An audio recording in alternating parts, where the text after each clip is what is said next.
ang halik niya sa leeg ko, pababa sa aking. At mas pag-uusapan. Tinanggal niya bigla yung panty ko. Mga sikretong dito mo lang mapapakinggan.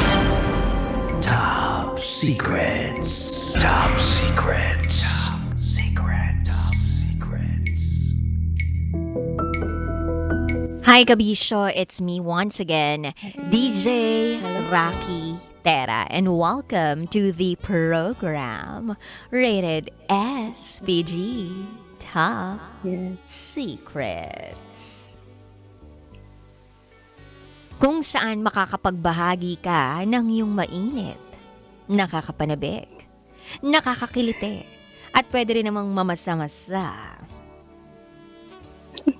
na top secret. Na hindi ka mahuhusgahan bagkus ikaw ay pakikinggan. Ang programa sa radyo na nagpo-promote ng we listen and we don't judge culture. At meron na nga po tayong top secret sharer sa kabilang linya. I-welcome na natin siya. Good evening! Good evening po. Ano pong pwede namin itawag sa iyo? Jessie po. Jessie o Chelsea? Jessie. Jessie, ilang taon ka na? 27 po. 27. Sang lupalop ka naman galing, Jessie? QC po. QC. Alright, Jessie. Hindi na ako magpapaligoy-ligoy pa. Jessie, 27 from Quezon City. Ano ang rated SPG top secret mo? May ka-situationship po akong may ka-relationship na 10 years po. May kaano ka? Situationship. May ka-situationship ka na 10 years? Yeah. May ka-situationship po akong may karelasyon ng 10 years po. Ah, ito ba ay seryosong problema mo? Yes. Akala ko pa naman SPG tayo. Hello, Jessie. Kafubo ko din po siya. Kaano mo siya? Fubo. Kachenilin bumbum pa mo. So, etong si Guy, merong girlfriend for 10 years. Tama ba? Yes po. Tapos, ilang taon na kayong nagkaroon, merong situationship nitong lalaking to? 1 year na po. Isang taon. So, unang beses pa lang ba na magkakilala kayo, magkita kayo, alam mo na agad na meron siyang girlfriend? Nung second month na nag-uusap kami, doon ko lang po nalaman. Second month na nag-uusap kayo, doon mo palang nalaman. Okay lang ba na medyo linawan mo pa yung pagsasalita mo? Medyo parang nasa, parang may parang may, hindi ko maintindihan kung nasaan kay, kung parang hindi mo binubuka maigi yung bibig ah. Ayan po. Ayan. Ayan, okay. Alright, so Yun po. ano yung sagot mo kanina? 2 months ko po muna bago ko siya nalamang may jowa bells na. So, paano mo nalaman? Inisto ko po, tsaka sa mga friend ko din po. Ah, bakit pogi ba to? Kaya hindi ka makabitiw?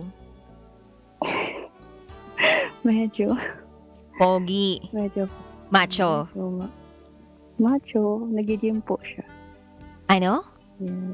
Nag-gym. Ah, nag-DJ, may abs. May Ah, so hinahaplos mo? Yes po, laki. Hinahaplos mo? Yung abs? Pinupunasan mo pag napapawisan, ganon? Lagi. Ah, lagi? Okay.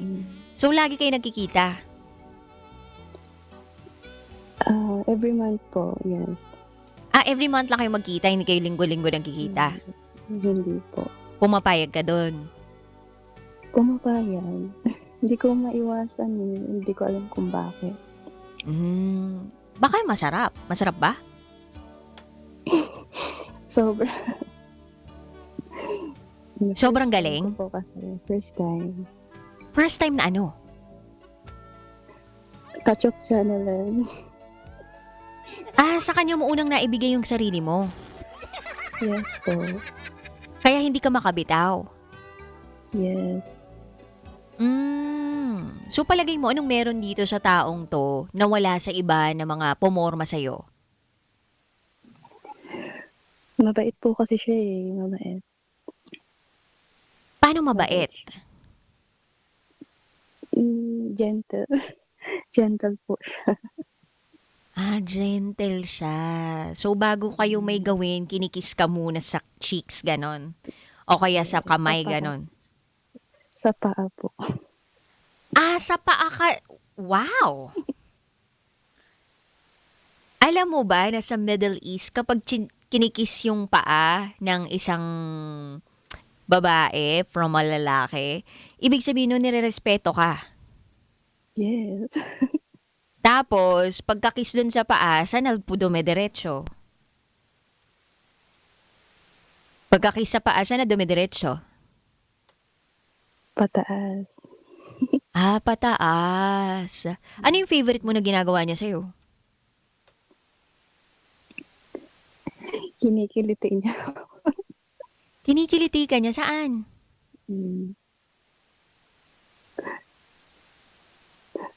Sa pechay. Sa pechay. Anong pakiramdam nung unang beses? Nung una, kabado pa eh. Tsaka nawiwirdohan ako sa kanya. So, yung habang patagal ng patagal, hinahanap-hanap ko na. So feeling mo ba na parang na-addict ka dun sa ginagawa niya sa'yo? Parang ganun. Ay may try sa iba, ganun? Hindi ko na ano yung sarili ko sa iba. Mahal mo na ba tong taong to? Parang, kasi naghihintay ako lagi sa kanya kahit magkasama sila ng original.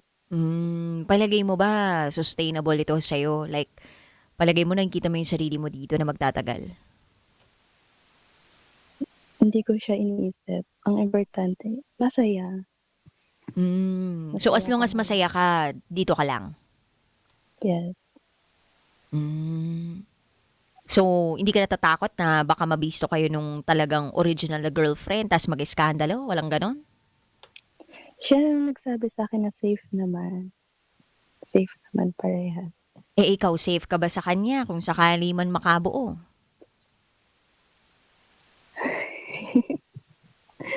Hindi ko pa alam, pero ready naman. Paanong ready naman? Ready naman ako sa mga mangyayari. Ready ka Pero, maging single mom, ganon? mm, Handa ka ba na hindi ka pananagutan, ganon? handa po, handa. Ibig sabihin matapang ka, ah. Palagay mo matapang ka? Hindi ko alam.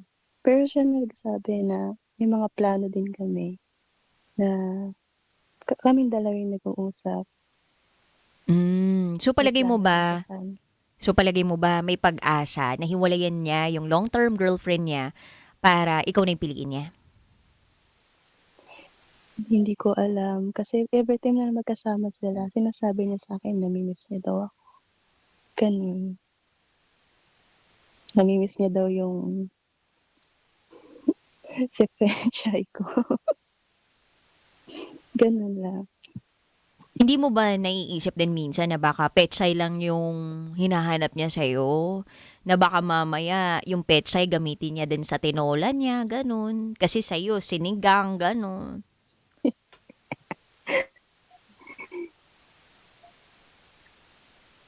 Siguro ang lagi kong inaano is habang parang kung ano na lang yung nangyayari, basta masaya sa ngayon, okay lang. Never ka pa ba nagkaroon ng jowa? Never pa po eh. Never pa. Alam mo, si Boy Pindot namin dito, etong digital guy namin dito na siyang pumipindot. Magaling pumindot to. Seryoso, magaling pumindot to, single na single. Safe ka dito, gentle din to, pero monster kung gumalaw to. Gentle, tapos monster yung makikita mo. Oh, bakit yung lalaki ba diyan na ka-situationship mo, gentle sa una tapos monster na kapag tumagal na? Hindi ko nakikita yung sarili ko sa iba sa ngayon, Hmm. Gaano ba gano'n po. gaano ba kalaki 'tong pinag-uusapan natin, ha, na hindi ka makabitiw? Like bigyan mo kami ng, size, eto ba ay horizontal malaki, vertical malaki, paano? Actually, hindi naman siya ano, siguro mga skinless, ganyan, skinless type. Skinless longganisa, maliit yun sis. Hindi naman ako na tumitingin sa size. Sa performance tayo dapat bumi-base. Makapangyarihan. Yes. Yung dila kasi nabola ka, ganun ba? Hello, Jessie. Hello. Nagre-reconnect na siya, guys. Nawawala na siya. Jessie, nawala ka. Tinatanong ko kung magaling eh. Nawala. Nawala ka. Ang ganda pa naman ng tanong ko sa'yo. Ano po yun? Ano yun? Magaling bang gumamit ng dila? Nawawala. Okay, sige. Pag ito nawala pa, ewan ko na lang. Magaling bang gumamit ng dila? Nawala. Ulitin ko na, last na to. Pag hindi pa talaga, pasensyahan na tayo. Magaling bang gumamit ng dila si Guy? Magaling na magaling. Kaya, Hindi naman naabot ng 1 year kung hindi. oo. Hindi kasi, di ba Totoo kapag magaling ka yan. talagang gumamit ng dila mo, kumbaga, flowery yung words na lalabas sa'yo, di ba? Yes. Kumbaga, parang, I Mm. miss you, ganyan. Ganun yung mga sinasabi sa'yo. Kaya, ginagamitan talaga ng dila, di ba? Makapangyarihan ng dila, di ba? Nakukuha talaga ang pechay sa dila. Eh, Totoo. okay. So, if ever man na nakikinig ngayon, yung future self mo, 5 years from now, ano sasabihin mo?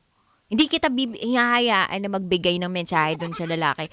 Bibigyan kita ng pagkakataong magbigay ng mensahe sa sarili mo after 5 years. Siguro ano, hala, baka umiyak si Sel, ganyan. Sana ano, hindi masyadong ma-attach, ganyan. Kasi nahihirapan din naman ako, pero may side din ako na napamahal talaga ako. Sana yun yung baguhin niya, yung masyadong ibigay lahat, ganun, ibuhos lahat. Yan lang po. Alright, Jessie, maraming salamat ha. Naway Thank you. mabigyan ka ng Panginoon ng tamang gabay sa pagdedesisyon sa iyong buhay nang sa gayon tuluyan kang maging masaya at payapa sa buhay. Okay? Yes, thank you po. Thank you so much, Jessie, 27 from Quezon City.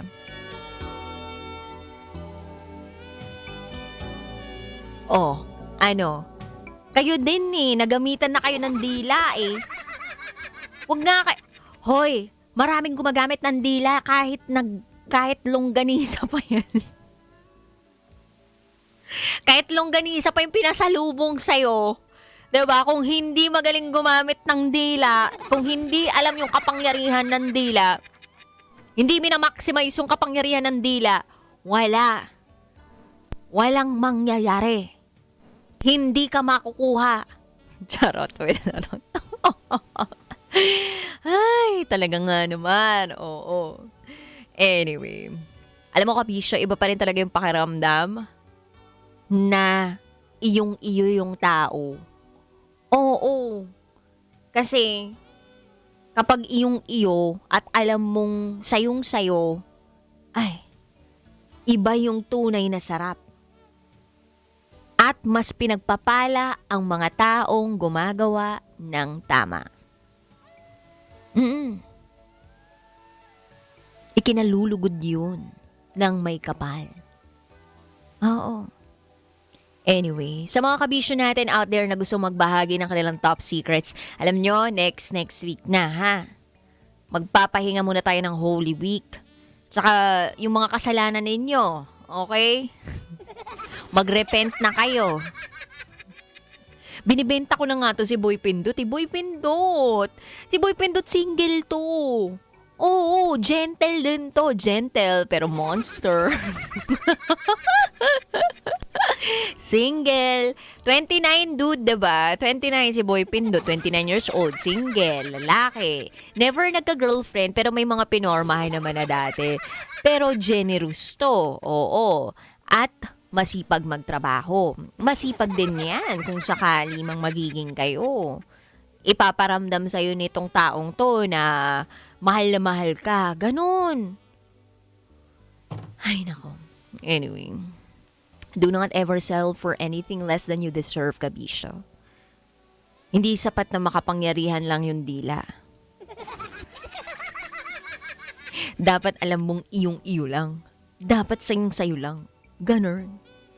Anyway, if bukas makikinig ka, pwede naman kasi bukas mapapakinggan mo ako kasama ang ating student radio jock sa Love Radio Academy 3 to 6 p.m.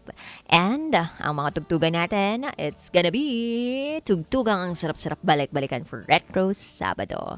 Nakapiling po ninyo ang inyong Basa Princess DJ Rakiter at kayo nakatutok sa 90.7 Love Radio. Kailangan pa bang i-memorize yan? Basic. This is Top Secrets. Metro's number one. Metro's number